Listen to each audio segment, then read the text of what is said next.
Cette vidéo est une présentation de La Revanche, la boutique officielle des Deux Pions. Hey, salut tout le monde, c'est Steve! Danny! Et Jeff de la chaîne Les Deux Pions. Et on fait notre retour sur un des plus gros événements ludiques au Québec. Et j'ai nommé, Danny... Le Delirium! Le Delirium ludique de Québec.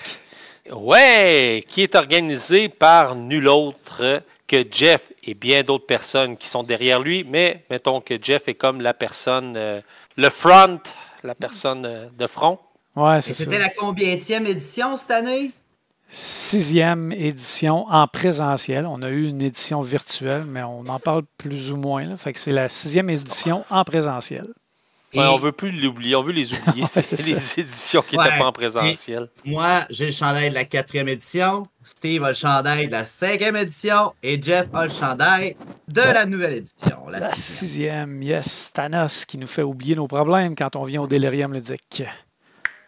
Très bon marketing. Yes. Jeff, dans le fond, on aimerait ça que tu nous parles un peu du Delirium. Mettons que je sais qu'on est rendu à la 6e édition, mais peut-être pour certains, mettons, je pense à nos gens européens qui ne connaissent pas cet événement-là.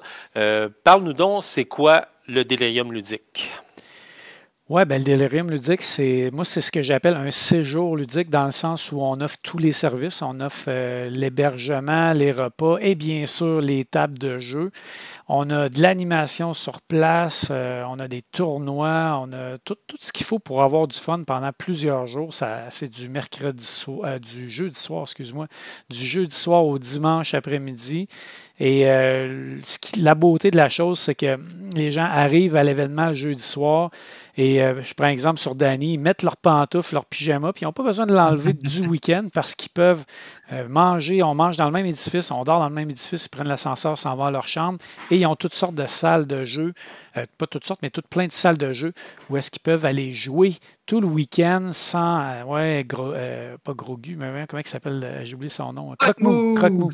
Et c'est ça, ils peuvent aller jouer tout le week-end, faire plein de découvertes ludiques, retrouver des amis aussi, parce qu'il y a des gens qui viennent de partout dans la province, tous les 4 coins du Québec, même quelques-uns de l'Ontario parfois, et on a déjà eu des visiteurs de la France aussi qui sont venus nous voir juste pour venir au Delirium ludique, parce que c'est le fun. Puis, Steve, tu ne l'as peut-être pas dit en intro, mais ce qui est intéressant aujourd'hui, c'est qu'on a comme 3 visions différentes un petit peu du Delirium ludique. C'est un peu ça l'approche qu'on veut faire aujourd'hui. Moi, comme organisateur, mais on a Danny aussi qui est animateur chez ILO, donc un de nos commanditaires Diamant qui anime une des salles. Et on a Steve qui est venu comme un simple participant. Ben oui, un joueur. Steve qui organise aussi les Jabs, qui est un autre des plus gros événements ludiques de la province. Donc, Steve, ça doit te faire du bien quand même à ton tour, venir jouer l'esprit en paix, tranquille. Mais, ce qui est le plus drôle, tu savais le nombre de fois que je me suis fait remercier pour le Delirium? Pour vrai? Oui. Les gens disent « Ah, tu dois être là-dedans, hein? Fait que merci beaucoup. » J'ai dit « Pas en tout. » J'ai dit c'est très drôle. J'ai dit « J'en organise un, Jeff en organise un, puis quand il vient au Jab, il joue, puis moi, quand je vais au Delirium, je joue. » Ouais. Des fois, on donne des petits coups de main parce qu'on s'entraide. Oui. Là, on est comme ça. Tu sais, je t'ai vu animer, entre autres. Des fois, quand je vais au Jab, je donne un coup de main pour installer les affaires à gauche et à droite. J'importe les jeux du Delirium. On s'entraide. On est une belle communauté. Puis, c'est ça. Puis Danny, lui, il a animé ça de main de maître. Danny, qui est un animateur étoile du Delirium. Depuis combien d'années déjà, Danny?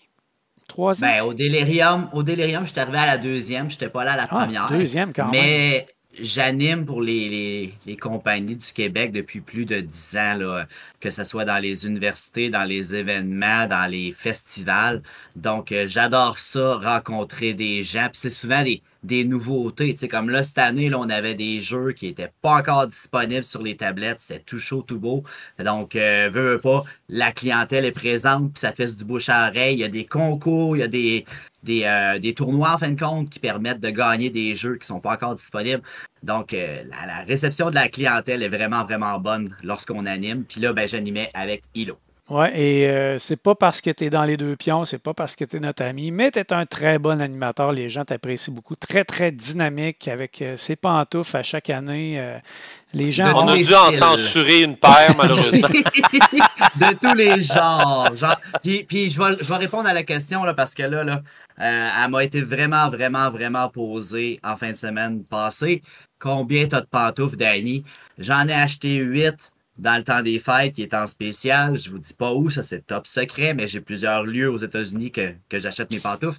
J'en ai plus de 30 actuellement.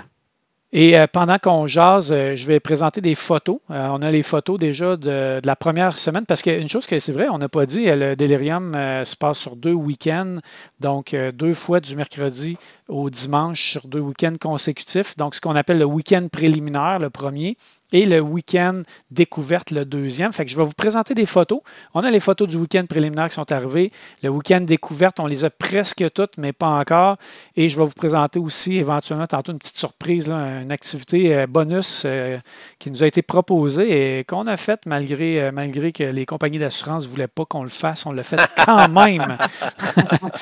Il y a Et eu des blessés. Mais mine de rien, je vais faire du pouce là-dessus, Jeff. ouais, Bravo aux photographes. Au oui. Delirium, il y en a 2. Mhm. Il y a Charles puis il y a Martin, puis ils font un travail de main de maître pour prendre des photos Ouais, qui restent gravées dans nos mémoires. Tu sais, tu Ah, regardes c'est des sûr. photos d'un événement de 2, 3 ans avec une gang en particulier, puis ça immortalise un beau moment de table de jeu, je vais dire ça comme ça, là, ouais. Puis beaucoup de exact. gens tu sais, on en a parlé justement au Delirium, puis des gens pourraient se demander, tu sais, bon, ben moi je connais pas grand monde là-bas, j'aimerais venir seul, est-ce qu'il y a possibilité de s'intégrer ou puis avec la beauté de notre communauté, je pense que c'est quelque chose qui est facile. C'est sûr qu'on souvent, comme Balloon. organisateur, on n'est pas une agence de rencontre, là. Il faut que les gens quand même aient de l'initiative, mais aller vers les gens. Mais une fois que les gens y vont, les gens sont très accueillants. Fait que c'est très facile de se joindre à des groupes. Puis il y a tellement, comme Jeff l'expliquait tout à l'heure, de tournois. Fait que c'est facile de s'intégrer. Puis c'est là qu'avec des tournois que tu peux te mettre à rencontrer des gens. Puis après ça, aller jouer à des parties avec ces gens-là. Puis, fait que Ouais. oui, c'est un événement pour rencontrer des gens puis avoir du plaisir. Et personne ne peut venir seul facilement à un Puis événement comme au ça. fil des années, j'ai même l'impression que c'est quasiment plus facile tout seul qu'à 2 personnes. J'ai cru remarquer que les gens qui étaient 2 souvent restaient 2 plus parce qu'il faut qu'ils trouvent comme un autre couple de 2 pour jouer un jeu à 4. Tandis que quand tu es tout seul, c'est facile de joindre un groupe de 3. Tu sais, justement, à l'écran, je monte un groupe de 3. Tu arrives là, hey, je Ouais. peux-tu me joindre à vous autres? Il n'y a personne qui dit non, là. Tout le monde est toujours, hey, oui, oui, pas de trouble, viens-t'en. Fait que, comme tu dis, il faut juste pas être trop gêné et le demander, là. Exact, parce que je dirais que 2 parties que j'ai jouées, qu'une personne s'est joint à notre groupe, on était 3, puis ils se sont joints, puis on a joué avec eux, puis ça a été bien plaisant. Puis, fait que non, c'est vraiment. Le seul problème, c'est que ça passe trop vite. Ouais, c'est ça. Je suis tellement. Et le blues d'après-événement. Je ne connaissais pas ça. Jeff, je sais pas si ça dit de quoi, mais Mhm. j'entends vraiment. C'est Ouais. devenu un terme, un jargon, le blues après-événement que tu fais comme oh mon Dieu, c'est lundi matin, je travaille. Puis j'avais tellement d'amour et d'humour. La bouffe qu'on mangeait tout assis à la table de 12 personnes. Il y a vraiment un buzz après-événement que tu fais ah non, c'est fini. Mais heureusement, il y en a qui sont capables de prendre les 2 fins de semaine. Fait que s'il y a un boss de première, on peut être à la deuxième, là. Puis il y a beaucoup d'événements au Québec pendant l'automne, voire l'hiver, là. Jeff, tu dois bien avoir un petit peu de statistiques. Combien de gens qui se sont présentés au Delirium? Ouais. Je suis pas mal sûr que tu as des petits chiffres à nous raconter. Toi qui aimes les chiffres Excel, c'est sûr que c'est ça. Oui, oui. Ben, sur 2 week-ends, tu sais, comme je disais tantôt, on a un week-end préliminaire puis un week-end découverte. Le week-end préliminaire est plus petit et c'est voulu. C'est pour se préparer justement au plus gros week-end. Donc, on prépare le stock, on amène les choses, on place les trucs un peu partout. Puis ça me permet d'arriver au plus gros week-end puis d'être un peu moins stressé, avoir moins de choses à faire, avoir un petit peu Ah plus de temps ouais. pour voir les gens. Premier week-end, on avait plus de 250 personnes et le deuxième week-end, plus de 415, 420 personnes. Ça me donnait à peu près là, 660, un peu plus que 660 personnes combinées sur les 2 week-ends. Ça vient de, comme je disais, partout en province. Là, je sais qu'il y avait des gens de l'Ontario aussi. J'ai pas fait des... C'est le plus loin, ça, l'Ontario, que tu avais, mettons, cette ce année, week-end? oui. Je pense même pas que c'est le plus loin parce que je pense que le plus loin, c'est Fermont. OK. C'est un genre de 16 heures de route que le Marc qui vient de Fermont me disait. Là, il l'a fait en auto cette année. D'habitude, il vient en avion. Je OK. pense que c'est le plus loin, vraiment en termes de distance, mais ça reste dans la province. Mais l'Ontario, c'est quand même une autre province, fait que c'est intéressant.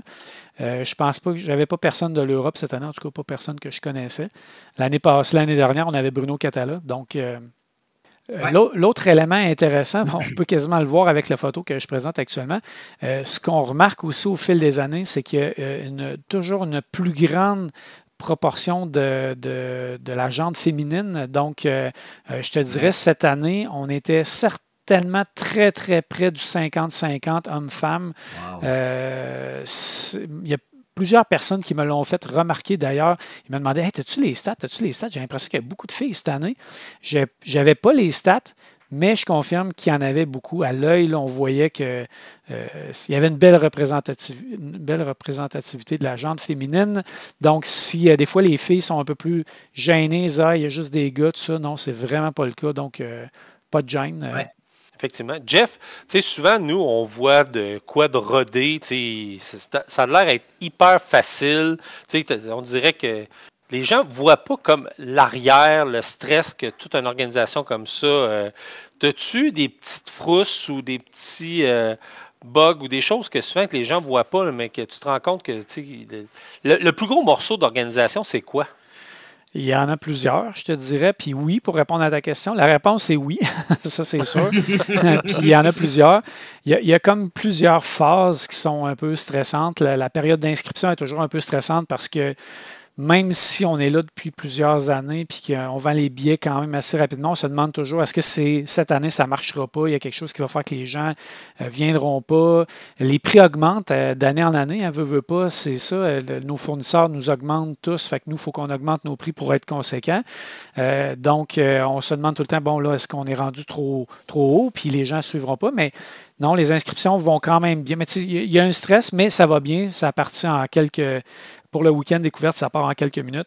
Corrige-moi si je me trompe, Jeff, mais c'est quand même presque une quarantaine de bénévoles qui t'aident à installer les jeux, Ouais. à la bonne gestion de l'événement, que ce soit juste le line-up pour la cafétéria qui est une cinquantaine, 70 personnes. Donc, il y a beaucoup de bénévoles derrière toi là, qui t'appuient. Là.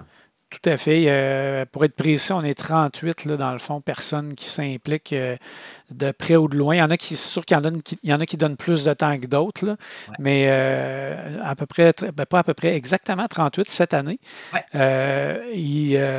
C'est ce qui permet évidemment à l'événement de bien rouler parce que oui, tu sais, Steve, tu demandais qu'est-ce qui est stressant. Il y a plein de choses qui sont stressantes avant l'événement, mais tenir l'événement en soi, puis on veut que tout fonctionne bien, l'accueil des gens, les repas, tout ça. On a besoin de beaucoup de monde, placer les jeux, on a de l'animation, on a toutes sortes d'affaires. Donc, ce que les bénévoles font, c'est vraiment super. Et heureusement, on est capable de bien les remercier aussi grâce à nos partenaires médias, les chaînes YouTube, comme nous d'ailleurs. On a offert des jeux cette année aux bénévoles. Donc, on offre des jeux qui sont ouverts, mais qui n'ont pas été joués beaucoup. Pour remercier les bénévoles et ils sont très, très contents chaque année. Ils repartent quand même avec des beaux prix. D'ailleurs, honnêtement, c'est un beau problème, mais à chaque année, je dois refuser des gens qui me proposent leur aide parce que j'ai trop de monde, puis c'est quand même de la gestion, gérer tout ce monde-là. Fait que ça arrive souvent que pendant l'événement, il y a des gens qui hey, je vais te donner un coup de main. Tu sais, j'ai quelque chose à déplacer, ils me voient, ils viennent m'aider. C'est vraiment très familial, je vais dire, comme communauté. Tu sais, les gens ne nous laissent pas tomber. Puis je pense qu'ils veulent que l'événement revienne d'année après année. Fait qu'ils s'organisent pour que ça roule bien, que ça marche bien. Moi, j'aimerais faire une mention spéciale à un bénévole que je lève vraiment mon chapeau. C'est ta conjointe Nathalie. Parce que moi, je te connais, Jeff. Je le sais comment tu es. Puis je le sais que Jeff, c'est quelqu'un de perfectionniste. Okay? Il ne tolère pas quelque chose qui n'est pas bien rodé, bien préparé. Puis quand ça ne roule pas à son goût, Jeff, il peut être dur à vivre un peu. Fait que je lève mon chapeau à Nathalie qui doit être là pour toi et te supporter durant tes moments de stress intense. Définitivement. Je dirais qu'il y a Il y a 2 personnes qui m'endurent particulièrement plus que les autres. Il y a André aussi qui est dans l'organisation depuis le début puis qui me donne un bon coup de main sur toute la portion avant événement, la préparation, les inscriptions, tout ce qui est vraiment là, la préparation d'avant événement. Et Nathalie qui m'endure avant l'événement, qui me donne un coup de main, par exemple, sur les communications, entre autres, ces choses-là. Pendant l'événement aussi, elle donne un très, très gros coup de main au niveau de l'accueil, au niveau de s'assurer que tout roule bien finalement. Fait que oui, c'est certainement les 2 personnes qui s'impliquent le plus avec moi, donc qui mettent le plus de temps. Combien qu'il y a de salles dans ton événement, Jeff? Parce que moi, ce que je trouve vraiment ingénieux, on va dire ça comme ça, c'est la présence de walkie-talkie de CB que vous communiquez. Puis des fois, c'est ça, on a échappé quelque chose, on a perdu une gourde. J'ai tout vu cette fin de semaine-là. Une gourde, une sacoche, un jeu. Puis là, je parlais avec Sonny parlait de CB. Il est dans la salle en bas. Mais combien qu'il y avait de salles dans l'événement si on inclut la cafétéria? Oui, bien, on a une grande salle. On a 4 salles animées avec des commanditaires. Donc, la salle Randolph, la salle Hilo, la salle Asmodée, la salle Pierre Belvedere, qui est un nouveau commanditaire cette année, qui sont des salles animées. On avait une autre très grande salle de jeux libres qui était au sous-sol. Donc, presque aussi grande que notre grande salle principale. Ensuite, on avait la salle à manger, évidemment. Puis, on avait la salle du bazar aussi. Le bazar qui était tenu par Infini Jeux cette année. La salle du loup-garou qu'on peut compter aussi, le salon, une vingtaine de personnes. Puis même le hall aussi. C'est ça, le hall est utilisé beaucoup. Oui. Le hall, la revanche est dans le hall. Ils ont des tables de jeu. On peut aller jouer avec eux autres aussi là. Puis c'est là qu'on fait certains tournois, comme tantôt on voyait, tournoi de pitch card. Exactement. Ouais. Donc, on occupe vraiment tout l'espace du bâtiment. Il ne reste plus grand place quand on est là. Moi, j'ai fait une game de side dans l'ascenseur de 3 heures. C'était écœurant, mais on était tout le temps dérangés quand les gens allaient se coucher. On avait mal au cœur à la fin. Monte, descend. Oui, effectivement. Ben, Jeff, en tout cas, je tenais, je pense, au nom de tout le monde, à te féliciter pour ton événement. Ça a été une belle réussite. Franchement, merci. Je trouve qu'on a du plaisir, on est bien accueillis, c'est bien organisé. La bouffe est excellente. En tout cas, je n'ai que des thumbs up à faire pour ton événement. Bravo. Ben, merci beaucoup. Fait. Très gentil. Si vous avez aimé le Delirium, je vais faire du pouce. On peut faire un pouce sur le vidéo et s'abonner aussi à la chaîne Les Deux Pions. Effectivement. On en profite, là, un petit... Yes. Ça, c'est fait. Puis, j'aimerais ça. Vas-y, Jeff. Je voulais, tu sais, dans les affaires hot qui se sont passées, il y a eu un truc là, que nos assurances ne voulaient pas qu'on fasse. Je trouve que ça vaudrait peut-être la peine d'en parler un peu puis de le montrer. Je te laisse l'annoncer, Jeff. Ben oui. C'est Sylvain de l'École du jeu, à un moment donné, qui me contacte pour dire « Hey, je veux faire un flip de table. » Donc, tu sais, quand tu es enragé, puis tu vois les vidéos que des gens qui flippent la table parce qu'ils sont frustrés d'avoir perdu. Fait qu'évidemment, j'ai dit non. Te connaissant, je suis sûr. J'ai dit, t'es-tu fou, toi? Mauvaise idée. Une mauvaise idée. Les gens vont pas aimer ça. On va faire des blessés, tout ça. Puis finalement, j'ai dit, gars, fais un sondage, puis si le monde embarque, on va le faire. Fait qu'il a fait un sondage, puis la réponse a été quand même assez intense. Là. Les gens voulaient voir ça. Fait qu'après le discours, puis notre grand concours du samedi, on a organisé le flip de table. Sylvain et JP de l'École du jeu avaient chacun leur champion. Il y avait chacun une table avec un jeu dessus. Et on a fait un flip de table. Les gens pouvaient voter pour celui qui avait fait le plus beau flip. Et on l'a en vidéo. 2 beaux ralentis qui ont été faits par Statontour. Et je dois avouer que c'était quand même spectaculaire. Je ne sais pas, vous autres, vous l'avez vu de la salle. Moi, j'étais comme en haut puis je prenais des photos, là, mais ça a été assez spectaculaire. Mais il y a eu des blessés. C'est vrai? Oui, je vous montre la vidéo. Des centaines. Je vous montre la vidéo, ça dure 30 secondes. C'est parti. Je ne sais pas si le son va rentrer aussi, je pense pas. Oh, JP qui flippe la table avec son champion. Pierre, je crois. Hey, c'était un beau flip, honnêtement. Puis JP, JP en a mis en masse. Oh, puis là, oui, effectivement. Il faisait comme de la lutte. Et là, Sylvain qui flippe la table. Et là, on a notre premier blessé. On le voit pas à l'écran. Il y avait une table vraiment pesante, sérieusement. Là. On voit la table qui twist dans tous les sens. Là. Il y avait du torque dans cette table-là. Et les gens ont voté. Finalement, c'est l'équipe JP. de JP qui l'a emporté. Et après ça, plus tard, bon, tout le monde a ramassé ça, c'était très, très drôle. Et plus tard, je reparle à Sylvain. Sylvain il me dit, hey, check Jeff, il me montre son tibia. Hey, il y avait une poque grosse comme une grosse clémentine sur le tibia. Parce que quand il flippe la table, on le voit ici, elle revient, puis elle était très pesante, cette table-là, beaucoup plus pesante que la table de JP. Puis elle revient, puis elle frappe directement son tibia. Hey, je capotais. J'étais là, t'as-tu vu la grosse bosse que t'as là? J'ai dit, comme. Puis il n'a même pas gagné. Il n'a même pas gagné. Ouais. Et j'ai dit qu'il y avait eu plusieurs blessés parce qu'il y a aussi JP Doyon qui, après son flip, était en feu. Puis là, il faisait comme à la lutte, tout ça. Puis il a même fait une descente du coude sur le jeu. Puis il avait le coude tout éraflé. L'année prochaine, on le refait avec un équipement de joueurs. OK, il va être bien. Les pads, le casque, les coudes. Ah oui, tout. Prêt à faire une descente. Ne faites pas ça à la maison, ce sont presque des professionnels. Presque, ils se sont blessés. Maintenant, on a tous fait des découvertes de jeux durant cet événement. Donc, toi, Jeff, as-tu le temps de jouer un peu, au moins, durant le Delirium, ou pas du tout?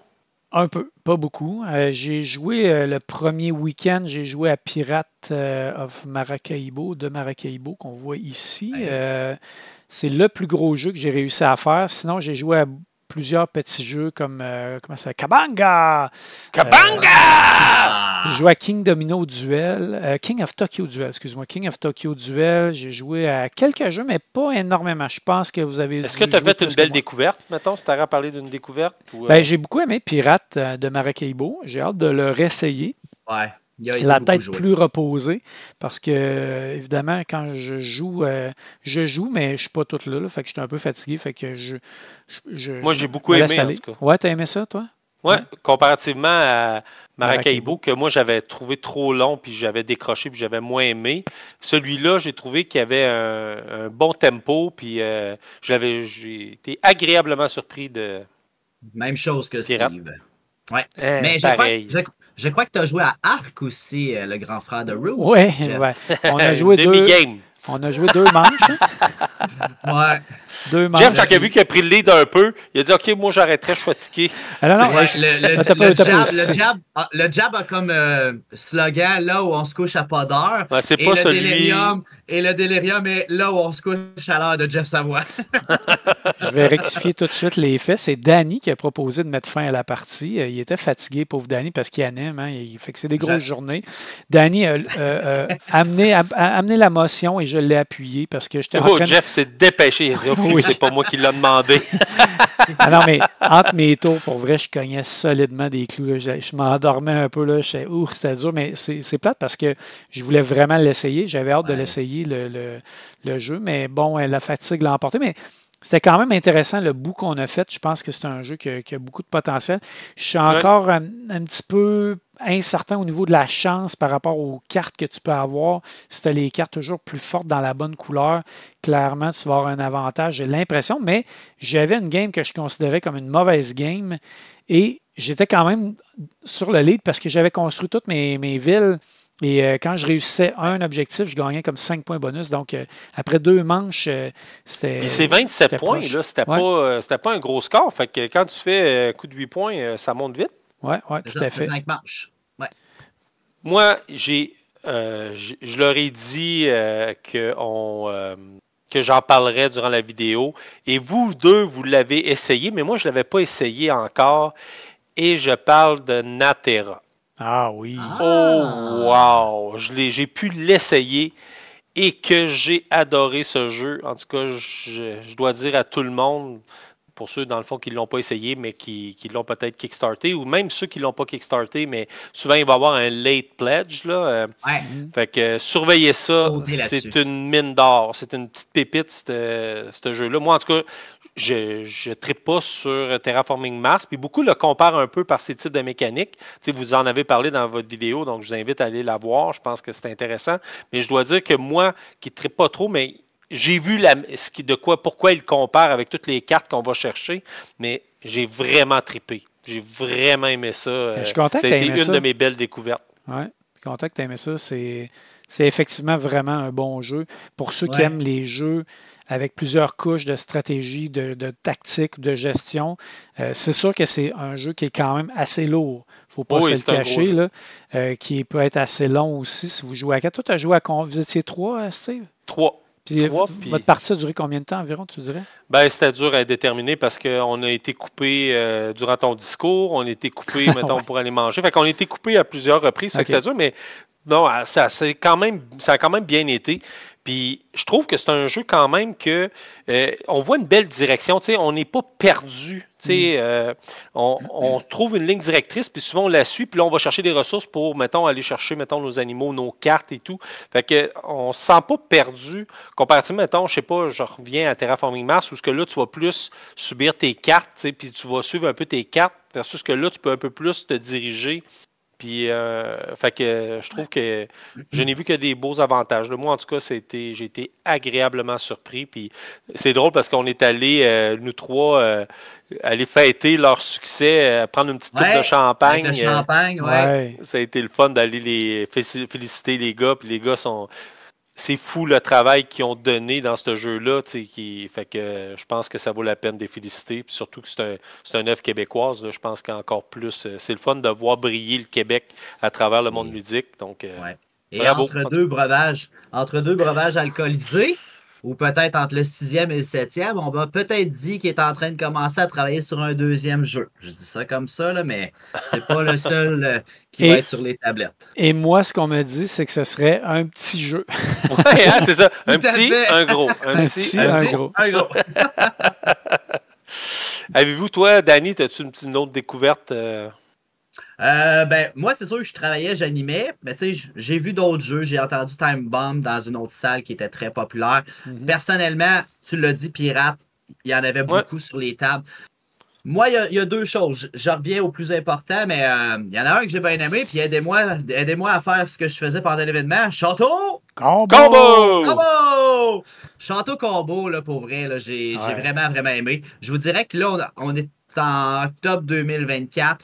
Faraway était assurément mon jeu que je jouais le plus souvent et qui est le plus facile à mettre sur la table, à expliquer. Puis quand même, tu sais, c'est pas un jeu si facile que ça. Non. Château Combo, là, je peux pas en mettre un plus haut que l'autre. Les deux se mettent un à côté de l'autre, bien imbriqués. Tu fais un 3x3, tu mets des cartes, ça fait des points. Et il y a tellement de manières de faire des points, comme à Faraway. Fait que c'est ça que j'aime. Puis tu sais, c'est pas un jeu qui coûte 120$, mais ils font la job, ces deux jeux-là. Et, là, et Château Combo, Danny, juste dire qu'on a une vidéo qui s'en vient prochainement. Steve et moi, on présente le jeu. Ça s'en vient dans pas long sur la chaîne. Oui, effectivement. À l'intérieur de ton château, Jeff, parce qu'avec l'argent du Delirium, tu as pu rénover ta maison. Donc, moi... Mais... mes coups de cœur sont juste ici. Puis si on regarde les trois jeux, on voit un dénominateur commun. Je m'excuse à cause de la lumière. Scellés. Monte un petit peu. Sont tous scellés. Monte un petit peu ton image. Ouais. Duel. Duel, Charlatan Duel, King of Tokyo Duel et, excusez l'anglicisme, Lord of the Ring. Les Terres du Milieu, Seigneur des Anneaux Duel. Le jeu qui n'est pas pu essayer. Fin 2024-2025, c'est l'année des jeux de duel. On va en voir énormément. Puis c'est correct. Là, on a nos jeux à 4, on a des jeux à 5, quand on a un compte impair, qu'est-ce qu'on fait? Mais il y avait vraiment une petite niche avec certaines pépites. Je vais dire Seven Wonders Duel qui a comme été le coup de poing d'entrée dans le domaine. Mais là, il y a. Puis je suis surpris parce qu'il y en a beaucoup qui font comme. Ils ont-tu juste pris toutes les règles puis ils ont mis ça en version A2, là, tu sais. Mais ils changent il y avait aussi Splendor Duel, d'ailleurs. Mais ils changent des mécaniques, ils rajoutent des outils supplémentaires. C'est un nouveau jeu. Moi, je le considère comme un nouveau jeu, là. Ouais. En tout cas, si je parle j'ai essayé le King of Tokyo Duel, puis la thématique est la même, mais c'est un nouveau jeu. Ça reste encore du roulage de dés, mais... Sincèrement, là, j'ai vraiment aimé King of Tokyo Duel. Je me demande si je l'aime pas plus que l'original. J'ai trouvé que la tension était là, c'est rapide, c'est le fun. J'ai bien aimé ça pour vrai, là. moi, je dois dire aussi que j'ai un autre coup de cœur. Puis j'ai joué 2 fois, c'est rare, là, mais j'ai joué 2 fois durant le Delirium. Avec moi? Non, c'est pas Non, moi. non, t'animais, là. Tu peux pas venir. Ah, ok. C'est Clank Catacomb. Vous, tu sais, dans le top 30, vous en avez parlé, puis moi, j'y avais jamais joué. Et je l'ai essayé pour une première fois au Delirium. Et je ne jouerais. Tu sais, mettons, je ne l'ai pas entre les mains, mais je pense que je ne jouerais plus à Clank. Là, le régulier, là, oublie ça. C'est trop hot. Tu sais, le côté aléatoire du donjon, là, c'est trop hot. Les tuiles qui tournent et tout. Là. C'était unanime. Là, l'entour de la table, tout le monde dit OK, tu sais, écoute, quand tu as ça, l'autre Clank, il manque quelque chose. Et j'ai bien hâte parce que l'extension s'en vient prochainement. Donc, j'ai hâte de. Est-ce qu'on sait qu'est-ce qu'il va y avoir dans l'extension? C'est-tu des tuiles de plus, genre? Ou... Probablement. J'ai pas regardé le détail. Pas plus. Mais je me suis dit, j'adore Clank. J'adore Clank Catacomb. Alors, c'est sûr que je vais me procurer l'extension dès qu'elle est disponible. Je vais faire une parenthèse là-dessus parce que là, c'est drôle. C'est Steve qui le fait, mais le nombre de fois que je suis allé dans les événements, je me souviens au Jab, tu sais, avec la caméra, là, j'ai pas l'air de ça, mais je mesure 6 pieds 4. Là, et c'est pas vrai. Mais tu vois quelqu'un qui arrive, qui est très grand, qui te regarde, puis hey, toi là! Puis là, t'es comme, qu'est-ce que j'ai fait? Qu'est-ce qui se passe? Tu m'as coûté 200 $, puis tu m'as fait acheter un jeu que j'adore avec ma gang, qu'on a joué 10 games. C'était.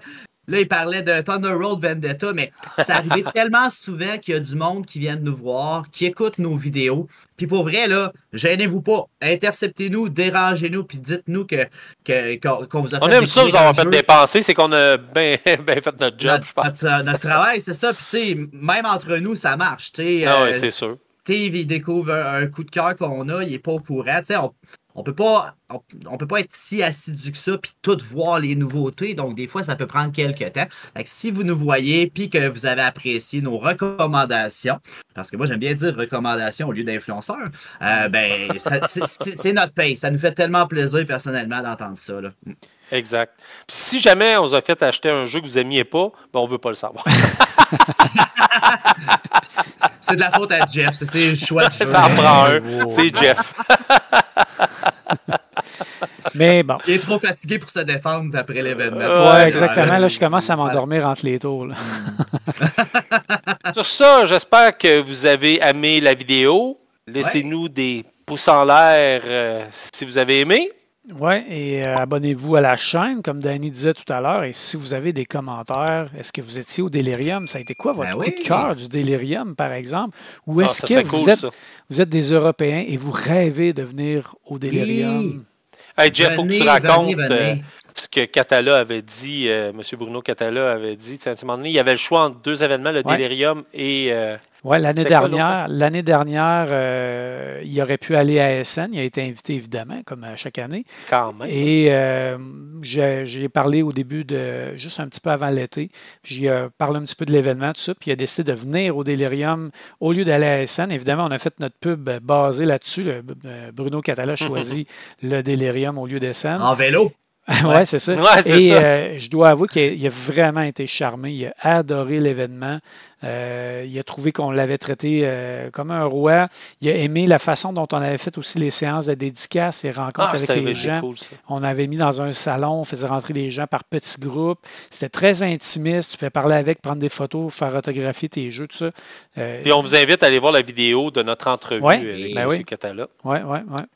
Ça fait le tour, je pense, les boys. Fait que sur ça, salut tout le monde. Ciao! À la prochaine. À la prochaine. Bye bye tout le monde.